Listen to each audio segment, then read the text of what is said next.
లచ్చి పిల్ల లబ్జల కానా నీ పైన నాకైనా ప్రేమ ఖజానా. లచ్చి పిల్ల లబ్జల కానా నీ పైన నాకైనా ప్రేమ ఖజానా. లచ్చి పిల్ల పదాలకు ఎత్తుకున్నావు. ఏ అత్త కలవా? అత్తలిద్దరూ మొత్తం వాయిస్తే ముత్తుకోలేక పదాలకు ఎత్తుకున్నానే పిల్ల లాకిందల్లా. వాళ్ళిద్దరు కొట్లాడే కాదు గాని మధ్య నా ప్రాణాలు కొరుక్కు తినేస్తున్నారే. అయితే ఓ పంచేమా, ఏమిటి? పెట్టపోరు పిల్లి తీర్చిందని మూడో పెళ్ళాన్ని కట్టుకో, వాళ్ళ తిక్కుదురుతుంది. అదే ఆలోచిస్తున్నా. నువ్వు అన్నావంటే అంత పని చేసేస్తాను. ఏమంటా?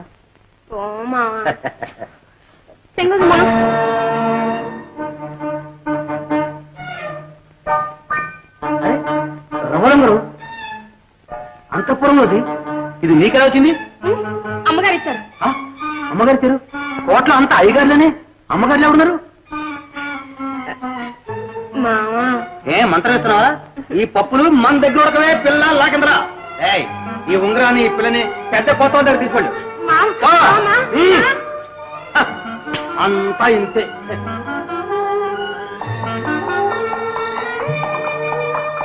ఆగండి. రావుడు తలుపుది. ఎలా తెస్తాను? వెళ్ళింది 7, వచ్చింది 14.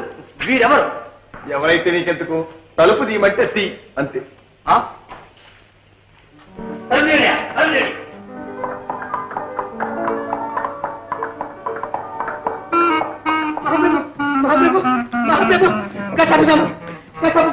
ఏనాడు ఏం జరిగింది? ఏం జరగకూడదు అదే జరిగింది మహాప్రభు. మన చిన్నరాజులు వట్టి చిలుపు రాజులైపోయారు మహాప్రభు. ఏం చేశారు రావుడు? అదే చెప్పడానికి నూరాడలేదు, దాచడానికి ధైర్యం చాటలేదు. ఇది ఊళ్ళో తెలిస్తే ఎంత అప్రదిష్ట, ఎంత అమ్మయ్యద. వెళ్ళింది 7, వచ్చింది 14. కసప్ప సమస్య.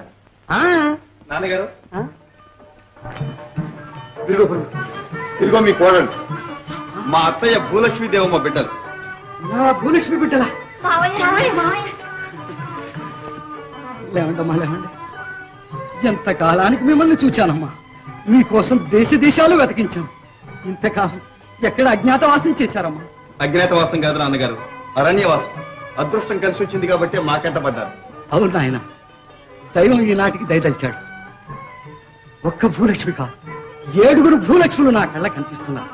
కలకల్లాడుతూ నా కోడళ్ళు నా ఇంటికి వచ్చారు. అయితే ఇంకా ఆలస్యం ప్రభు, వెంటనే ముహూర్తాలు పెట్టించి కళ్యాణాలు జరిపించండి.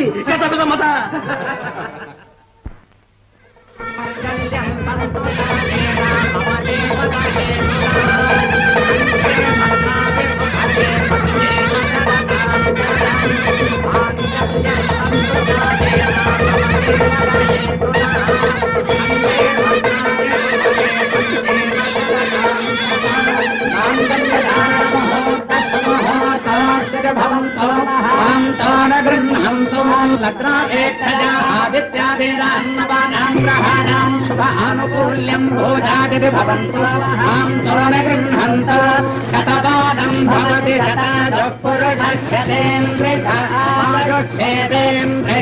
ప్రతిష్టతి.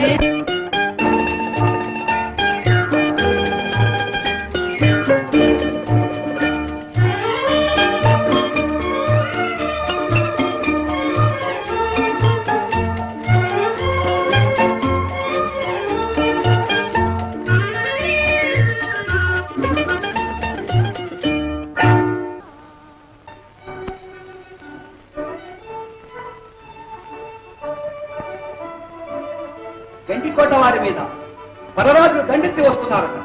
వారు మన సహాయం అర్థిస్తూ జాబు రాశారు. మీ అభిప్రాయం? గండికోట రాజులు మన గర్భశత్రువులు, వాళ్ళకేమాత్రం సహాయం చేయడానికి వీలే. శత్రువు సానుభూతి చూపడం పాముకు పాలు పోసినట్లే. అర్థించినప్పుడు శత్రువుకైనా సాయం చేయటం రాజధర్మం.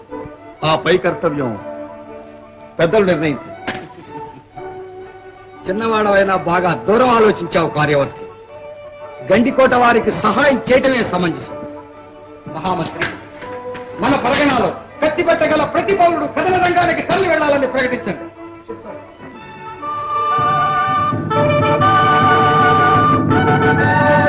సంగ్రామసింహ పరిపంధి భయంకర పానుగంటి పురాధీశ్వర శ్రీ శ్రీ రామవర్ధి రాజులం గారు సర్వ ప్రజలకు తెలియజేయనదేమనగా, గండికోట రాజులకు సాయముగా మన పానుగంటి సేనలు కథన భూమికి కదిలిపోతున్నవి కనుక ఈటే అమ్ము కత్తి పట్టగల ప్రతి మగధీరుడు యుద్ధానికి పోయేందుకు సిద్ధం కావాల్సింది. కథన రంగమే గదన్ కత్తి చూసి దూకదన్, కథన రంగమే గదన్ కత్తి చూసి దూకదన్, కథాపిసామసా కథాపిసామసా కథాపిసామసా. ఏం ప్రతాపం, ఏం ప్రతాపం. చిన్నదానా, నీ నోటికి చేతికి జడుతున్నాన్ని ఊళ్ళో వాళ్ళందరికీ జడుతా అనుకున్నావా? చంపి పారేస్తాను, చీల్చి చండెడతాను. ఈ తలారాముడు తలుచుకున్నాడంటే తరిగి పారేస్తాడు. కోత ఒకటే కోత, ఊత కోత. ఆ పాపం ఏమిటి లేక లేక సొరకాయలు అనుకున్నావా? అన్ని అఘోరించా గాని ఆ కట్టెక్కడ సారే. చిన్నదానా, కోపడకుండా కాస్త శాంతంగా వినవే. చిచ్చి సారేమంటే ఏంటే ఆ రచ్చ?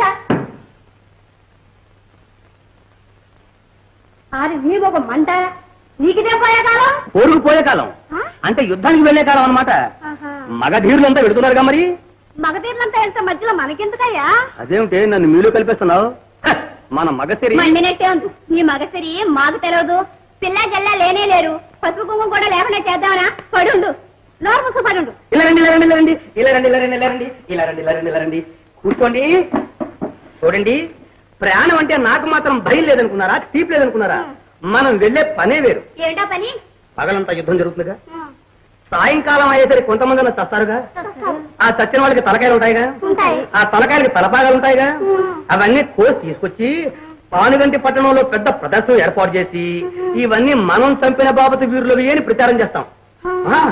మహారాజులంతా మెచ్చి రణరంగ భీమా తలారి రామ అని బిరుదు మన మొహాన్ని భరతారు.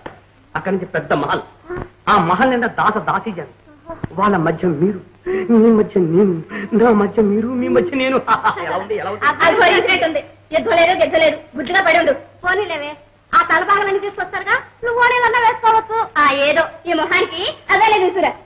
ఇదిగోనయ్యో, ఒట్టి చేతులతో వచ్చావా? తెలుసుగా మీ దరు, తెలుసుగా మీ దరు. తెలుసు, నాకు తెలుసు, నాకు తెలుసు. అంబా జగదంబ, వీళ్ళ పోరు పడలేకే నేను బయటికి పోతున్నా. 10 రోజుల పాటు హాయిగా ఉండేటట్టు ఆశీర్వదించు తల్లి. మాత జగన్మాత. కథన రంగమే గదన్ కత్తి దూసి దూకెదన్, కసాపిసా మత, కసాపిసా మత, కసాపిసా మత.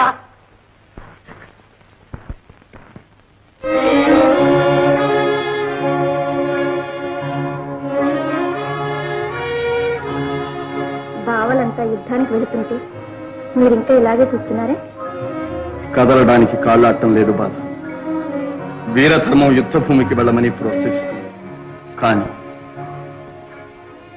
నిండు చూలాల్ని విడిచి వెళ్ళలేని మనస్సు వెనుకంజ వేస్తుంది బాధ. కథనరంగం అంటే కళ్యాణ మండపంగా భావించి పానుగంటి వీరసింహాలని ఇలా పలికి రాజులంతా యుద్ధానికి వెళుతుంటే మీరు రాణివాసంలో కూర్చుంటే నాకు మాత్రం ఏం పరువు? వీరపుత్రివి బాల. వీర పత్నిని కూడా. ప్రాసాదానికి తిరిగి వచ్చే వరకు పానుగంటి రాజచిహ్నమైన ఈ రత్నహారాన్ని నీకు రక్షగా అలంకరిస్తుంది. వీరమాతవు కాగానే వేగు పంపుతావు కదా. విజయంగా తిరిగి రండి. వెళ్లే ముందు రాజరాజేశ్వరి దీవెనలు అందుకుని వెళ్ళండి. ఇల్లాలి దీవెన, ఎలవేల్పు దీవెన లేకుండా ఇల్లు కదులుతామా? ఇప్పుడే వస్తాను.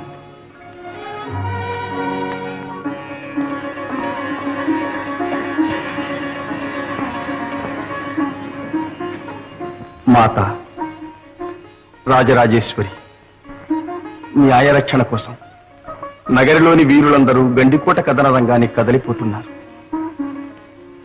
వీరధర్మం కోసం నేను వెళ్ళక తప్పదు. ఇక రాజధానిని, రాణివాసాన్ని రక్షించే భారం నీదే తల్లి.